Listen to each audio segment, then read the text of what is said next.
My choice for entrepreneur is George Pullman, famous for the Pullman cars. He was born in 1831 and he worked for his father at a construction site, which he had turned into a business, working on the Erie Canal. Well, when his father passed away in 1853, George took over the construction company and made money like you can't believe. He will then go to Chicago, where he will do construction work there as well, including putting through the Chicago sewer system, which he did a marvelous job on, apparently. Well, he's going to be an interesting entrepreneur, a true entrepreneur. He goes to Colorado during the gold rush, and he will open up a restaurant hotel for the miners so they can go someplace for a meal, a drink, and a bath. He then realized that it's in the service business he can make the most money, so he returned to Chicago and began making railroad cars. Now, he didn't invent the sleeper car, but he made such a huge improvement on it that he began his own company called the Pullman Palace Cars. He did rather well with that. His first car was in 1865, and he's going to keep at it. But he has the same kind of problems all small businessmen have. Employees who don't show up for work. Employees who get drunk and show up to work still drunk, or they take the day off because they're too hungover. They're also the employees who, as they're walking into work, see a job that pays more and they never show up. So he decided the best way to have a solid sense of his employees was to create his own community. He created Pullman, Illinois in 1881. He bought 4,000 acres from the city of Chicago, and he made a community, leveling the streets, building nice houses, 2-bedroom, 3-bedroom, 5 and 7-bedroom houses. They had running water in the lower floor and the second floor, and they had a marvelous sewer system, which everybody was happy with.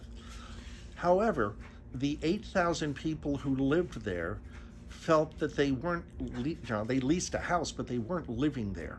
They were living in George Pullman's house. And you had to be careful, because if you spoke out of line, someone might tell the boss, and you could be fired. You could be evicted from your house for no reason. So everybody was on their toes because they didn't know who would rat them out. Wages were good, $2.50 to $4 a day, depending on your skill. If you were unskilled, it was $1.30, and you could barely pay your rent at $1.30. Your rent was $14 to $25 a month, depending on the size of the house, plus water. You had to pay your own water. But like I said, you were at someone else's home. It was like you were a guest, not the resident. Well, things were still good enough to stay there until 1893.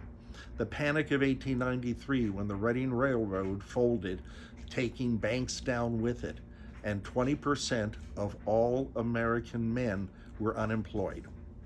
Well, he had to do something to offset the losses. I mean, try to imagine when the economy looks weak or it looks shaky, you don't make expenditures. You may hold off on that trip to Europe.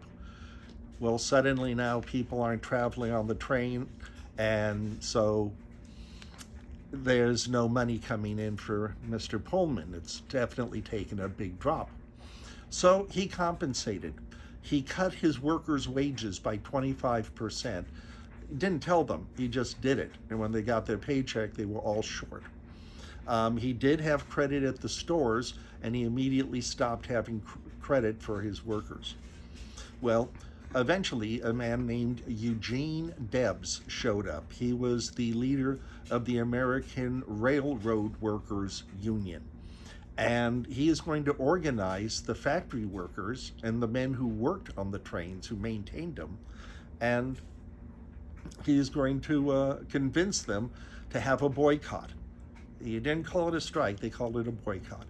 Well, they had their boycott, and needless to say, Mr. Pullman was furious.